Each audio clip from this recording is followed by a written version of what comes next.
Think about the last time you walked into a room where you felt completely out of your depth. A high-stakes meeting, a room full of strangers, or a situation where everyone else seemed to hold the cards. What did you do? If you were like 99% of the human population, your autonomic nervous system instantly hijacked your body. Your heart rate elevated, your breathing shifted to your upper chest, and your brain screamed at you to put on a mask. You probably straightened your posture a little too rigidly. You might have forced a smile, laughed a fraction of a second too late at a joke, or nodded enthusiastically just to signal to the room, "I belong here. Please don't expose me." We are biologically wired to broadcast our insecurities. Every time you try to fake it until you make it, you are leaking distress signals. You think you are projecting authority, but the primitive reptilian brains of everyone in that room are silently reading your micro-expressions. They see the unnecessary tension in your jaw. They notice your blink rate spiking. They register the slight pacifying gestures, touching the back of your neck, adjusting your watch, rubbing your palms. You are not projecting confidence. You are transmitting fear. You are actively telling the room that you perceive them as a threat. Society has lied to you about what confidence actually looks like. We have been sold a cartoonish, exaggerated version of the alpha. We are told that confidence is the loudest voice in the room. We are told it is dominating the conversation, taking up physical space, and aggressively asserting dominance. But from a behavioral profiling standpoint, those behaviors are the exact opposite of power. Aggression and chest puffing are compensation mechanisms. They are the psychological equivalent of a pufferfish inflating itself because it is terrified of being eaten. True, unshakable confidence is entirely invisible.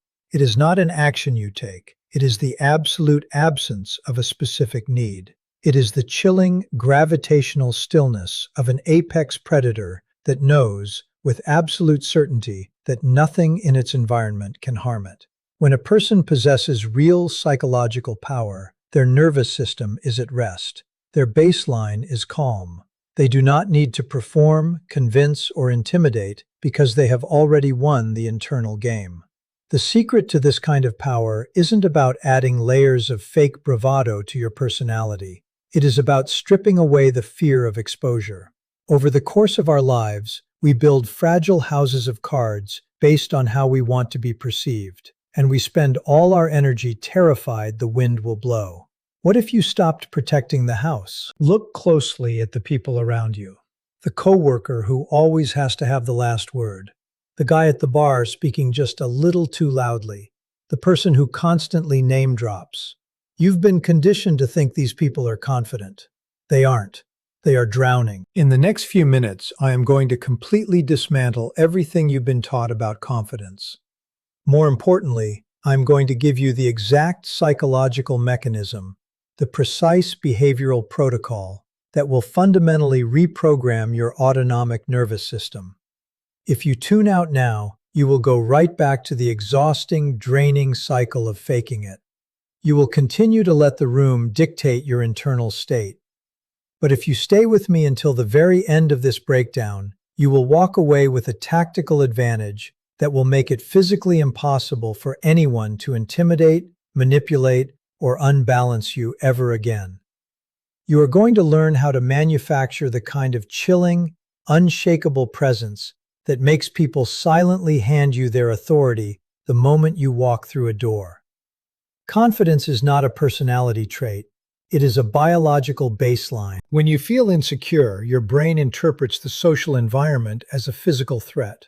Your amygdala fires, cortisol floods your system, and you enter a low-grade state of fight or flight. Your body prepares for combat or escape, but because you are in a boardroom or on a date, you try to suppress it. This suppression causes behavioral leakage. Your feet point toward the door. Your vocal pitch rises. You speak faster to fill the silence because silence feels dangerous. The secret to unshakable confidence lies in a concept called weaponized vulnerability. People lack confidence because they are hiding something. You are hiding the fact that you feel inadequate, underqualified, or afraid of rejection. You wear a mask, and your entire mental bandwidth is spent keeping that mask taped to your face. The fear of that mask slipping is what causes your anxiety. To achieve total psychological dominance, you must destroy the mask yourself. When you completely accept and own your deepest insecurities, nobody can use them against you. Think of a hostage negotiation. If you shoot the hostage yourself, the terrorist has absolutely zero leverage. When you enter a room perfectly comfortable with your flaws, your ignorance, or your perceived weaknesses, you remove the social leverage from everyone else in that room. You achieve absolute physiological stillness. Notice what happens when you stop trying to convince people you are important. You stop fidgeting, your blink rate drops, you become comfortable in the silence. When someone asks you a question you don't know the answer to, you don't scramble to invent one. You look them dead in the eye, perfectly relaxed, and say, "I have no idea." That level of comfort in the void shatters the social programming of everyone watching. To build this, you must change your focal point. Right now, in high-stakes situations, your spotlight is pointed inward. You are monitoring your own heart rate, your own words, wondering what they think of you. You must flip the spotlight outward. Become the observer, the clinician. When you walk into a room, stop worrying about your own baseline and start analyzing theirs. Watch the tension in their jaws. Look for the pacifying behaviors when they feel challenged. Listen for the slight crack in their voice when they try to assert dominance. When you realize that almost everyone around you is just a frightened child wearing an adult suit, pretending to know what they are doing, the illusion breaks. You stop seeking their approval because you realize they are desperately seeking yours. True confidence isn't about being the biggest threat in the room. It is the quiet, unbreakable realization that there are no threats in the room at all. Own your shadow, flip the spotlight, and let your stillness do the talking. We have been socially programmed by Hollywood, pop psychology, and a fundamental misunderstanding of primate behavior to believe that power is inherently loud. When you ask the average person to picture a confident individual, they almost always imagine the exact same caricature. They picture the person who dominates the conversation, the one who takes up maximum physical space, the individual who cuts others off and speaks with booming, undeniable volume. We look at the guy slamming his fist on the boardroom table, or the person holding court at a networking event, desperately trying to be the center of gravity, and we instinctively label them as the alpha. But when you analyze this through the clinical, objective lens of behavioral profiling, a completely different reality emerges. That loudness, that aggressive expansion, and that relentless need to control the narrative are not indicators of psychological strength. They are profound, screaming distress signals. Think about the biological imperative behind taking up space or getting loud. In the animal kingdom, when a creature suddenly inflates its size, bares its teeth, or makes an overwhelming amount of noise, it is not doing so because it feels secure. It does this because it feels cornered, terrified, and acutely vulnerable. The pufferfish does not expand because it is the apex predator of the ocean. It expands because it is desperately hoping not to be eaten. Human beings are fundamentally no different. When you witness someone relying on aggressive dominance to manage a room, you are not watching a display of confidence. You are watching a real-time manifestation of the fight or flight response. Their amygdala has perceived a threat to their ego, their status, or their self-worth, and it has flooded their system with cortisol and adrenaline. The need to prove oneself is the ultimate behavioral leak. A person who genuinely possesses power and authority feels zero compulsion to convince you that they have it. The desperate urge to demonstrate superiority is born entirely from a deeply rooted fear of inadequacy. Every time an individual interrupts a colleague, aggressively talks over someone, or injects unprompted accolades into a conversation, they are compensating. They are effectively trying to build a psychological fortress out of noise because they are terrified that you might realize how small they actually feel. Their nervous system is entirely dysregulated. If you know how to look for it, the physical cues of this compensation are impossible to hide. The person displaying false dominance will often exhibit rigid, jerky movements rather than fluid ones. You will see a tightening in the jaw and neck, a phenomenon caused by the autonomic nervous system preparing for physical conflict. Their blink rate will fluctuate wildly as their brain rapidly processes the perceived social threats in the room. They will lean in too far, violating proxemics to artificially manufacture intimidation, which is a textbook pacifying behavior used to mask internal panic. They are working incredibly hard, burning a massive amount of cognitive and physical calories just to maintain the fragile illusion of control. When you strip away the social context and analyze the raw biometric data of their behavior, you do not see a leader. You see an organism that is redlining its central nervous system just to survive a standard social interaction. True power requires absolutely none of this caloric expenditure, as the apex predator does not need to roar to announce its presence. Its sheer capability affords it the luxury of absolute silence. And when you finally recognize that aggressive posturing is just a biological cry for validation, the entire social hierarchy you have been conditioned to respect shatters completely. To understand the mechanics of unshakable presence, you have to stop looking at human interactions as psychological events and start viewing them as purely biological phenomena. The foundation of true power does not reside in your vocabulary, your posture, or the rehearsed lines you deliver. It lives entirely within the architecture of your autonomic nervous system.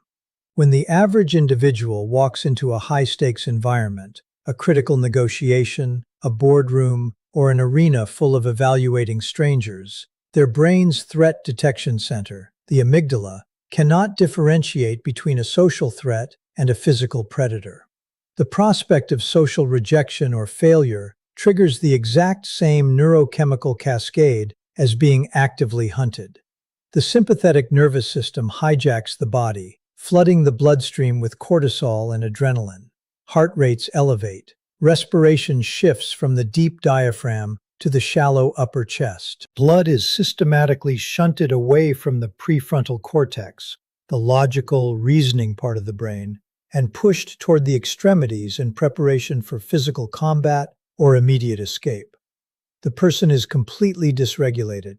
They are biologically terrified, and no amount of forced smiling or manufactured power posing can mask the microscopic physiological leaks that broadcast this primal terror to everyone else in the room. Unshakable confidence is the precise opposite of this state.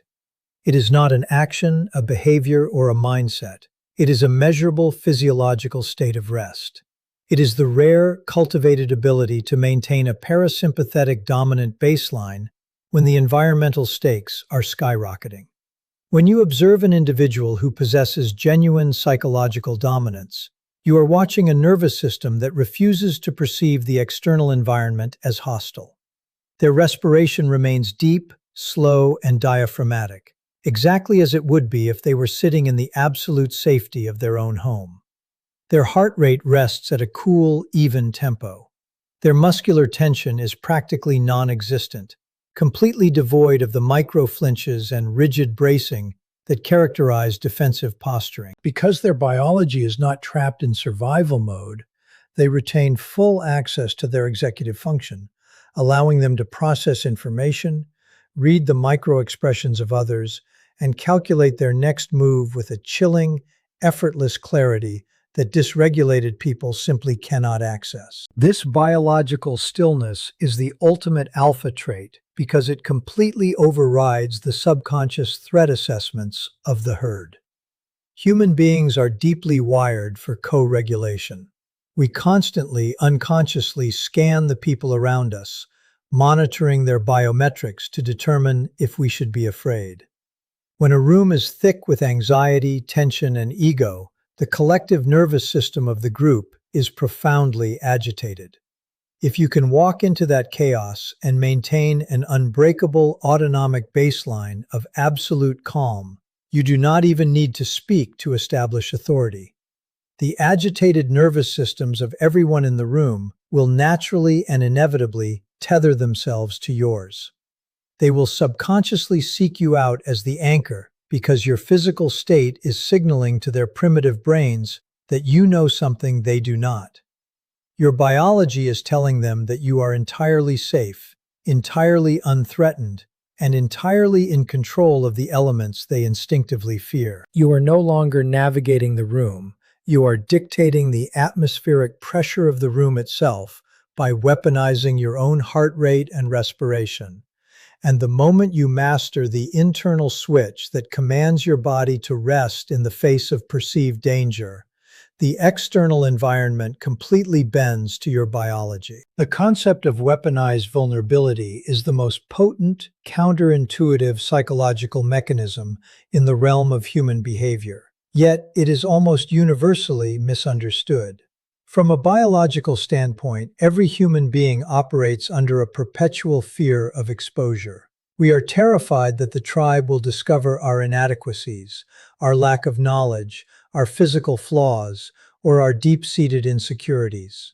Because the primitive brain equates social exile with physical death, we dedicate an exorbitant amount of cognitive bandwidth and physiological energy to constructing a psychological mask. We build complex defensive structures, camouflage our weaknesses, and constantly monitor our environment for anyone who might see through the facade. This continuous act of hiding is the root cause of all social anxiety, and the primary reason your baseline is constantly dysregulated. Every time you enter a room terrified that someone might realize you are underqualified, you are essentially handing every person in that room a loaded weapon and praying they do not pull the trigger. You are willingly giving the environment absolute leverage over your internal state, allowing their potential judgment to dictate your heart rate, your respiration, and your behavioral output. To achieve a state of true psychological invulnerability, you must fundamentally flip this dynamic by systematically destroying the ammunition your environment holds against you. Weaponized vulnerability is not about emotional oversharing, weeping in public, or seeking sympathy from the herd. It is a highly tactical, clinical maneuver designed to instantly neutralize the leverage of everyone around you. Think of it in the context of a high-stakes hostage negotiation.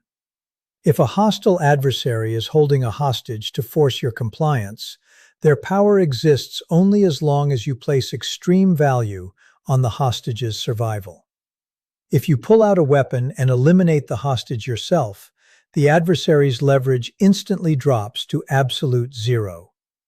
In the social ecosystem, the hostage is your ego, your curated image, and the secret flaw you are desperately trying to protect. When you proactively expose the exact flaw you are terrified of others discovering, you strip the environment of its ability to use it as a weapon against you. You remove the target from their crosshairs. If you are in a high-stakes boardroom negotiation and you do not understand a complex financial metric being discussed, the standard biological response is to nod slowly, fake comprehension, and begin panicking internally. Your heart rate spikes, your breathing shifts to your upper chest, and your body begins subconsciously leaking microscopic stress signals that the dominant players in the room will instantly detect and exploit. But the moment you lean forward, maintain relaxed, unblinking eye contact, and state with absolute stillness, "I have absolutely no idea what that metric means. Break it down for me." The entire power dynamic of the room fractures in real time. By owning the ignorance without a shred of shame, hesitation, or pacifying body language, you instantly eliminate the primal threat of being exposed. There is no mask left to slip. When you operate with absolutely nothing to hide, your autonomic nervous system instantly drops into a parasympathetic state of profound rest, making you practically bulletproof. You no longer have to burn massive amounts of calories protecting a fragile image, allowing you to reallocate all of your cognitive resources toward clinically observing the micro-expressions, leaks, and deep-seated insecurities of the people who are still exhausting themselves trying to maintain their own masks, forcing them to confront an individual who is completely unbothered by the very things that terrify them, and creating a behavioral vacuum that naturally draws power and authority directly toward you because the primitive human brain simply cannot comprehend a creature that refuses to protect its own vulnerabilities. If you observe a standard social environment, a networking event, a high-stakes negotiation, or simply a group of colleagues interacting, you are witnessing an ecosystem governed entirely by kinetic energy and constant low-grade biological anxiety. The vast majority of human beings are fundamentally incapable of existing in a state of physical rest when they are placed under the microscopic pressure of social evaluation. Their nervous systems are dysregulated by the perceived threat of the herd, and this internal chaos manifests externally as a continuous stream of erratic movement. You will see people shifting their weight from one foot to the other, constantly adjusting their clothing, nodding excessively to feign agreement, and utilizing unnecessary, expansive hand gestures to over-explain their points. Their vocal cadences are rushed, their pitch fluctuates under stress, and they frantically rush to fill every millisecond of silence because, to the primitive mammalian brain, social silence equates to a loss of control and an opening for a predatory attack. We have been incorrectly conditioned by society to view this constant stream of physical and vocal output as engagement, extroversion, or charisma. But from the clinical perspective of behavioral analysis, it is nothing more than a profound leakage of insecurity.